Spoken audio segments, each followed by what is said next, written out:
Salve, salve, galerinha. Professor Daniel, o professor que mora não na sua casa, mas mora no seu coração. Ainda essa não ficou boa, mas tudo bem, vamos embora, né? Vamos embora, então. Essas frases não dão muito certo, né?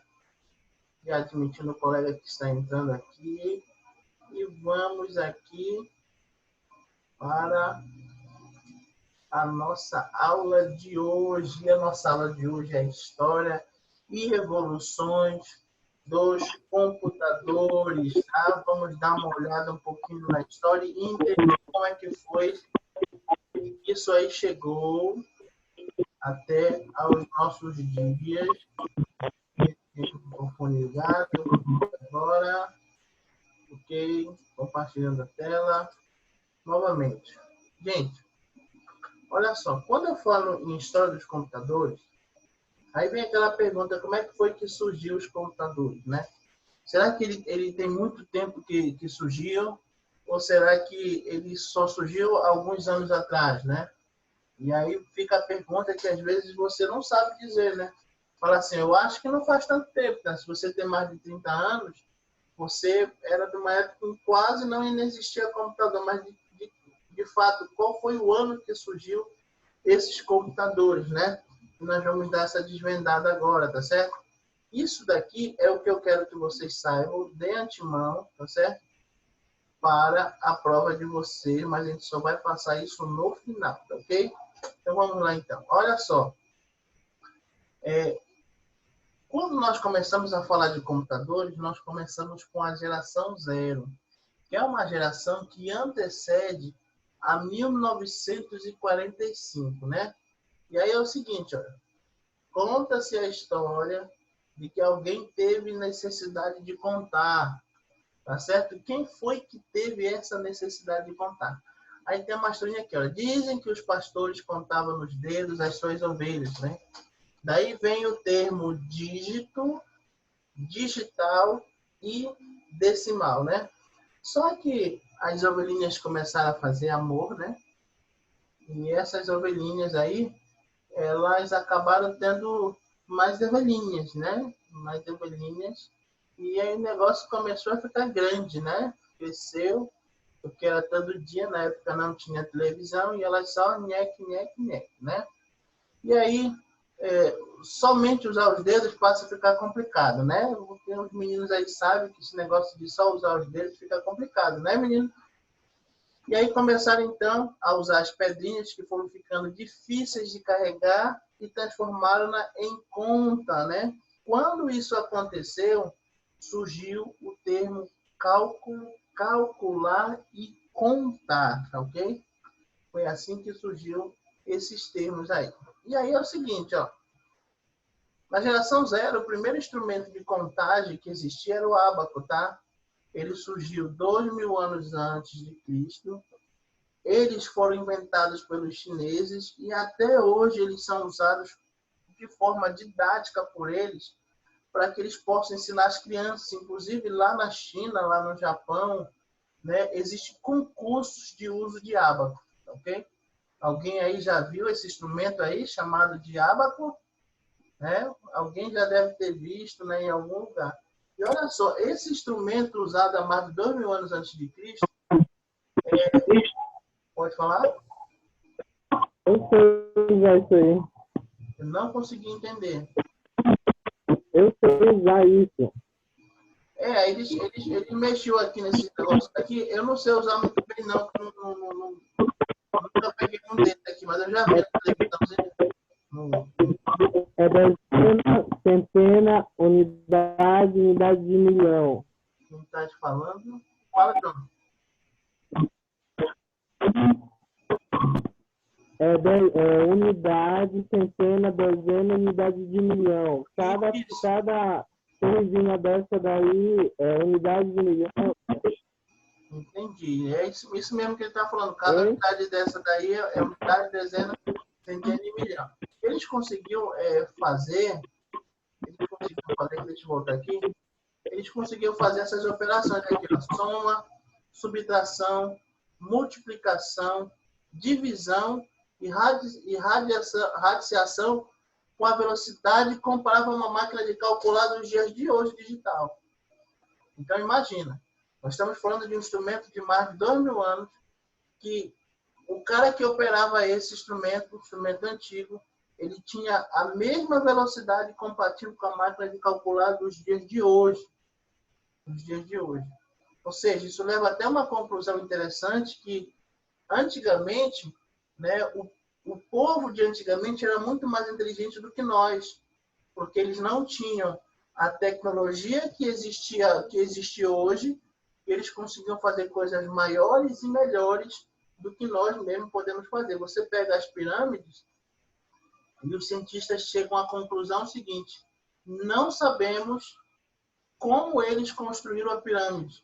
É um trabalho de engenharia extremamente robusto, extremamente inteligente, e não cabe na nossa mente, nos dias atuais, entender como é que eles conseguiram erguer as pirâmides do Antigo Egito. E aí você vê, com um pequeno instrumento desse simples, eles conseguiam fazer soma, subtração, multiplicação, divisão e radiciação com velocidade comparável a uma máquina de calcular. Então, gente, isso daí é surpreendente. Então, a primeira vez que se ouviu em máquina de calcular, o nome dessa máquina se chamava ábaco e existe até hoje. Hoje, se você for na China ou se você encomendar do mercado da internet, você consegue ter um desse na sua casa. Não sei se você terá coragem de comprar, né? Porque para ter um desse e não usar, acho que não vai servir para muita coisa, né? Olha, essa daqui é a primeira máquina de calcular de Pascal, olha. Foi feita em 1642. É antiga ou não é? É antiga para caramba, como diz o caboclo, né? Então, olha só. Ele, com 19 anos, era francês. Blaise Pascal, vocês conhecem, vocês já viram isso na física em algum lugar, né, do vasto universo, lá do passado. Na cabeça da Flávia está mais quentinha, né, Flávia? Então, a Flávia já lembra um pouquinho mais. E este cara aí, ele construiu a primeira calculadora que efetivamente funcionava. Quando eu falo calculadora mecânica, o ábaco funcionava, mas essa calculadora mecânica funcionava. Então, eu não sei o que ele fazia bem aqui, ó, mas aparecia aqui os números bem aqui, ó. Unidade, dezena, centena, milhar, radiciação e tudo aqui. Tá? E ele usava o princípio das engrenagens. Então, existia uma engrenagem aqui dentada, acionada por alavancas, e efetuava soma, subtração com 8 algarismos, né? E o cara chamou essa calculadora de Pascolini. Né? Pascolini, o nome dessa, né, calculadora. Professor, por que ele chamou de Pascolini? Porque ele era um gay, né? Porque ele podia ter chamado de outra coisa, para sair Pascolini, né? E acabou chamando desse negócio aí, tá? Olha só, em 1672, olha aqui, ó, bichão, olha aqui, ó, os seus cachinhos aqui, ó, né? O Leibniz, ele viveu em 1646, morreu em 1716. Ele era alemão, né? Gottfried von Leibniz construiu outra máquina mecânica capaz de realizar 4 operações básicas: soma, subtração, divisão e multiplicação, sendo considerada, né, o pai das calculadoras de bolso. Então, essa calculadora aqui, ó, funcionava assim como a anterior, mas essa daqui o cara podia botar no bolso. Na minha visão, que eu estou vendo aqui, era um pouquinho mais frágil do que a anterior. Mas se ela cabe no bolso, né? E antigamente o pessoal que tinha que fazer essas invenções aí, eles eram tidos assim meio como leso, né? E alguns chegavam a ser até admirados, né? Mas esse cara aí fez essa máquina aí para dizer assim: eu consigo fazer uma melhor, uma de bolso, né? Ele entendeu como funcionava a antiga calculadora, a Pascolini, e fez a dele, né? Também. E aí, preste atenção. Quando você fala em programação, a programação de máquinas, ela começou em 1801. E esse francês chamado Joseph Marie Square, né, introduziu o conceito de armazenamento de informação em placas perfuradas, tá? Para não processamento de dados mas sim para a tecelagem, uma das primeiras máquinas programáveis. Então, o que ele fazia? Ele colocava um cartão assim quadrado, tá certo? E colocava nessa máquina aqui, ó, o TA de Jack Quad, né? Ele colocava aqui e ela fazia uma operação através dos cartões perfurados que fazia ela fazer um certo tipo de atividade. Então, a primeira máquina que foi programada com cartão perfurado aconteceu em 1801. Tá? Professor, isso é uma máquina de programação, é? Essa aqui é uma máquina que ela fazia tecelagem, ela fazia panos, tá? Ela tecia panos. Só que quando o cara botava o cartão perfurado, que ficava perfurado em certas posições, então cada cartão tinha posições diferentes, tinha lugares para perfurados diferentes. Então, quando o cara colocava, ele fazia um tipo de trançado diferente, por exemplo. Ah, não, eu quero esse trançado aqui de 8. Não, eu quero esse trançado aqui estilo flor. Então, ele colocava o cartão e fazia. Então, isso daí, já em 1801, já era uma ideia para assim, olha, é possível programar. Então, a gente, quando vê esses computadores modernos, pensa que essa ideia de programação, que essa ideia de contagem, que essa ideia de calcular é uma coisa nova. Não, é uma coisa antiga. Tá certo? Tão antiga quanto, né, a história desse mundo, tá ok? Então, olha só. Aí veio, em 1833, essa máquina analítica, né? Quem fez foi Charles Babbage. A máquina analista, né, tinha 4 componentes, e aqui já começa a ficar melhor. A memória, a unidade de computação, a unidade de entrada e saída, podia executar diferentes sequências de cálculo. Logo, ela precisava de um software, tá certo? Ela precisava de um programa, porque ela fazia isso daqui, ó.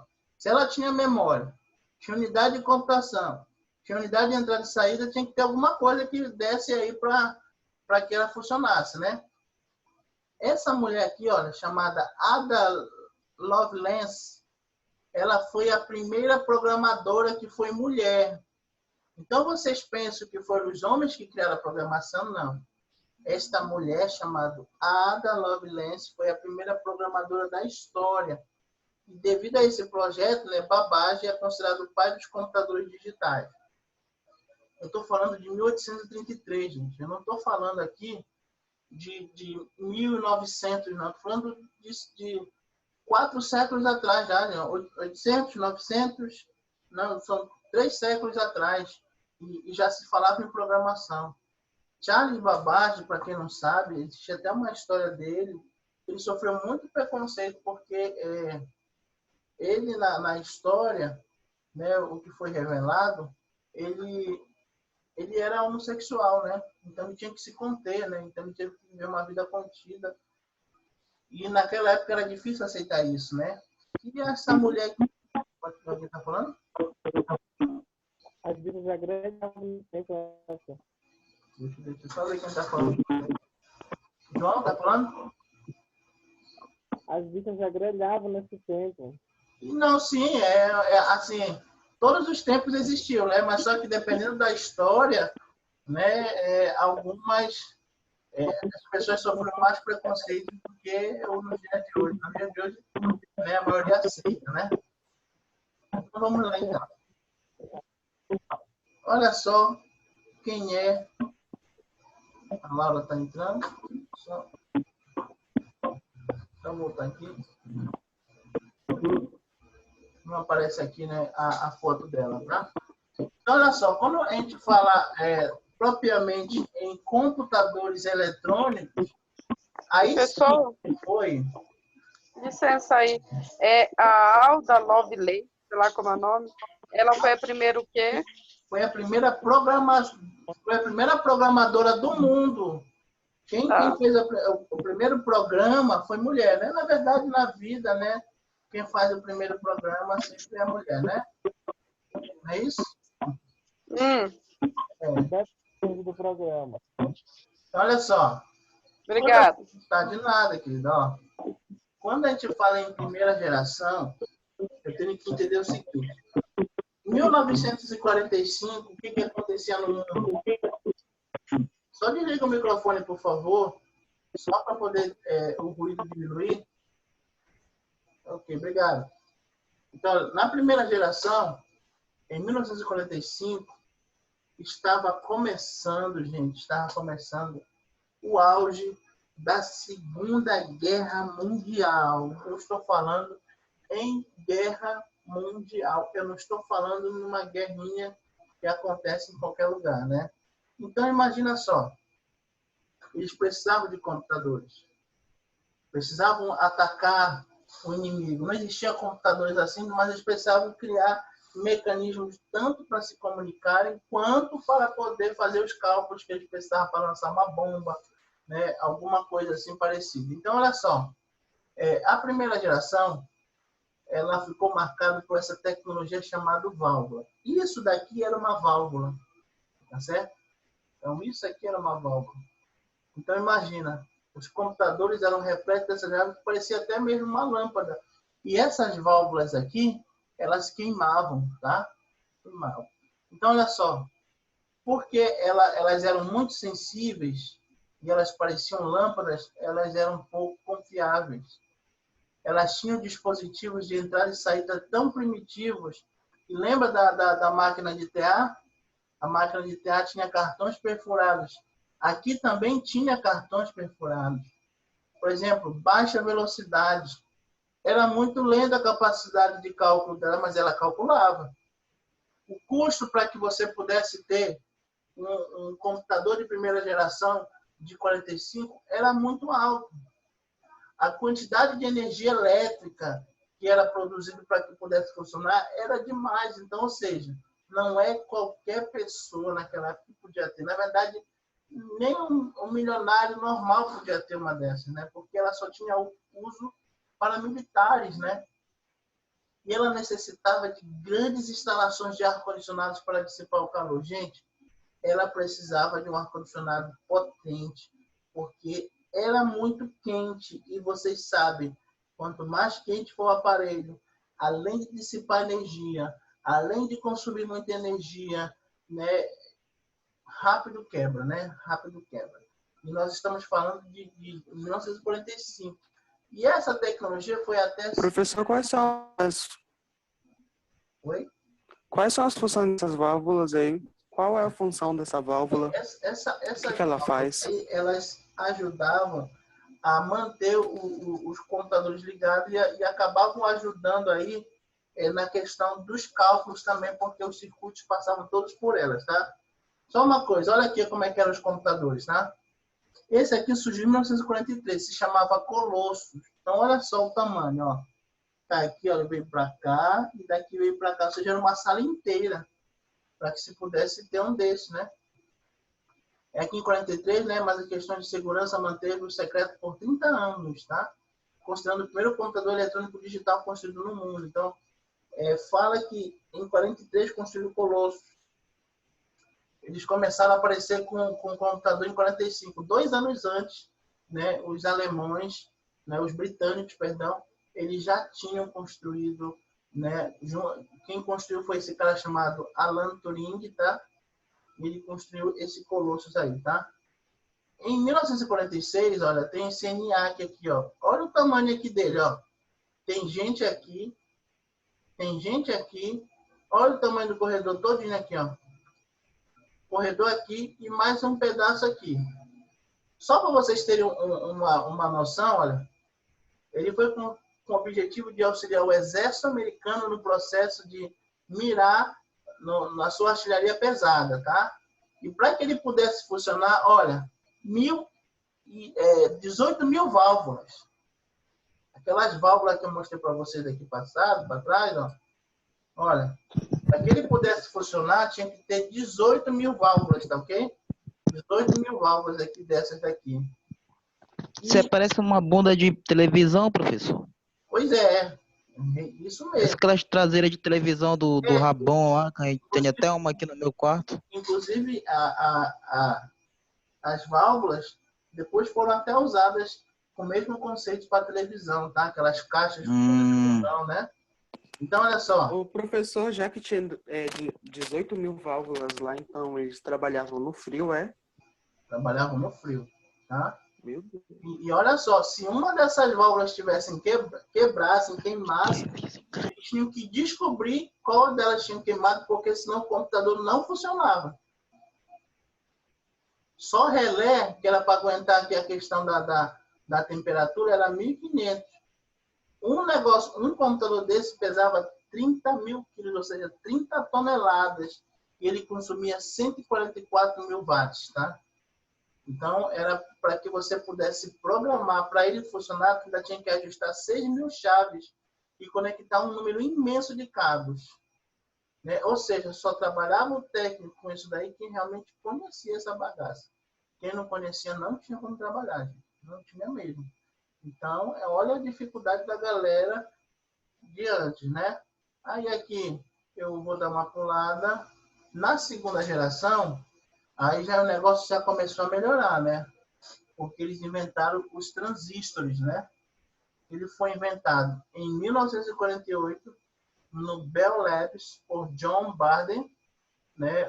Walter Brattain e William Sokol, né? Os quais receberam o prêmio Nobel de Física em 56, tá?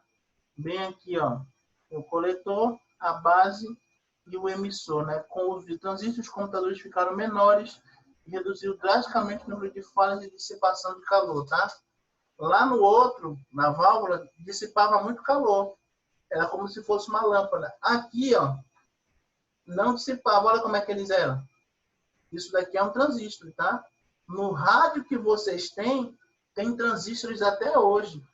Menores, mas tem. Tá certo?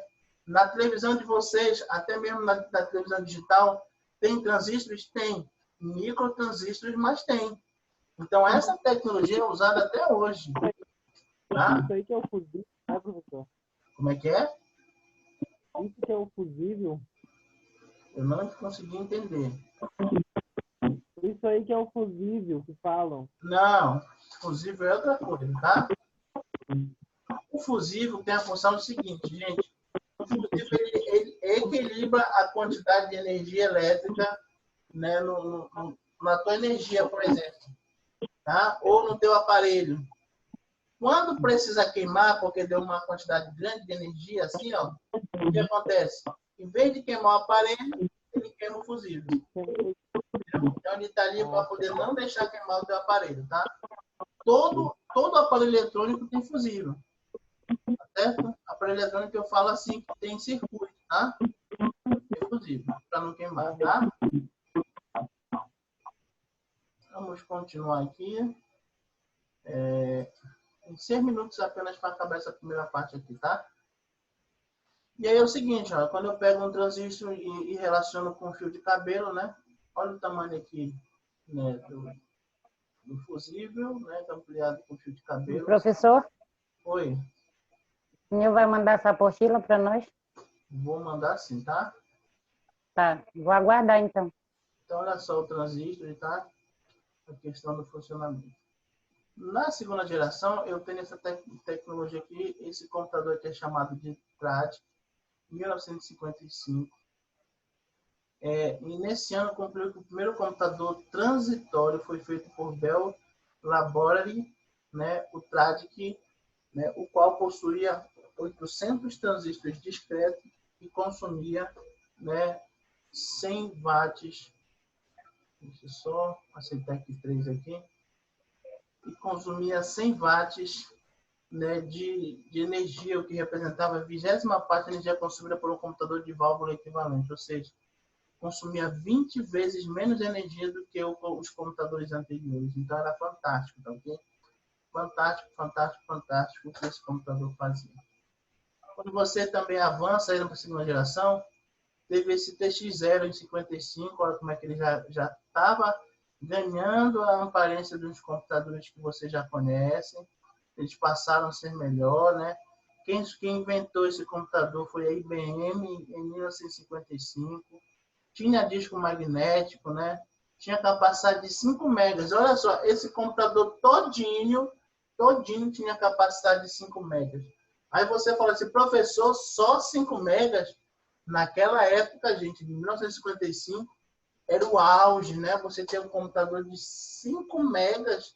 Olha o tanto de informação que você salvava naquela época. E hoje? Hoje tu não salva quase nada. Um vídeo que você manda no YouTube tem 5 megas. Às vezes tem até mais, dependendo da qualidade do vídeo, né? É ou não é? Então, olha só. O pessoal, como já trabalhava nessa época aqui, ó.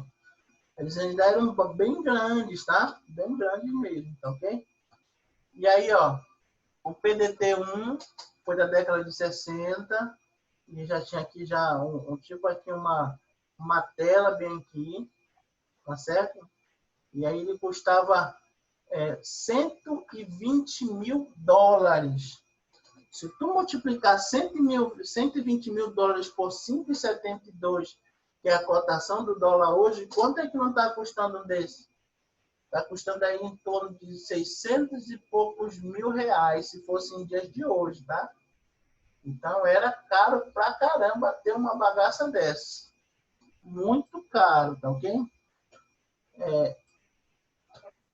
Inclusive, aqui, ó, para quem gosta de jogos, o primeiro videogame surgiu em 1962, tá?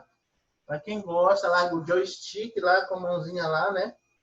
Então, para quem gosta, foi nesse ano que surgiu aí o primeiro videogame, tá? Aí eu tenho aqui o CDC 6600, que é de 64, né? Nessa data, a empresa Control Data Corporation lançou o 6600, né? Uma máquina que era de ordem de magnitude mais rápida que a 7094, que era anterior.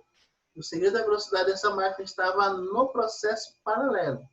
A CDC era uma máquina que estava, né, a década à frente do seu tempo, né, servindo aí como um dos computadores modernos. Então, olha só, a gente se sente assistindo, né, aqueles filmes da década de 70, né? Todos quadrados. Professor, o que é esse processo paralelo? Processo paralelo. Ela fazia cálculo de um lado e podia fazer outro tipo de coisa do outro lado. Então, os processos, eles não eram juntos. Eles faziam separados. É mais ou menos assim, olha. O homem é um computador antigo. Ele só faz uma coisa de cada vez, né? A mulher é um computador moderno, né? Ela faz várias coisas ao mesmo tempo, né? Então, eu gosto de fazer esse tipo de comparação aí, tá? Então, vamos lá. Só para nós terminarmos aqui, para nós irmos para a primeira parte do intervalo aqui, nós temos aqui a IBM System 360, também do ano de 1964, né? Foi projetado tanto para computação científica quanto para rodar, né, aplicações comerciais. Eu já estou falando aqui da terceira geração e estou falando aqui em circuitos integrados, tá ok? Não tendo um único computador, mas sim uma família com custos e performances diferentes, com clocks que variam de 1 a 4 MHz, tá? Então, esse aqui era o computador. O cara digitava aqui e recebia o processo dos cálculos aqui, ó. Tá certo? Então, olha só como é que era o processo. Eram bem menores que os antigos, mas ainda assim os processos eram complicados, tá ok? Meus anjos.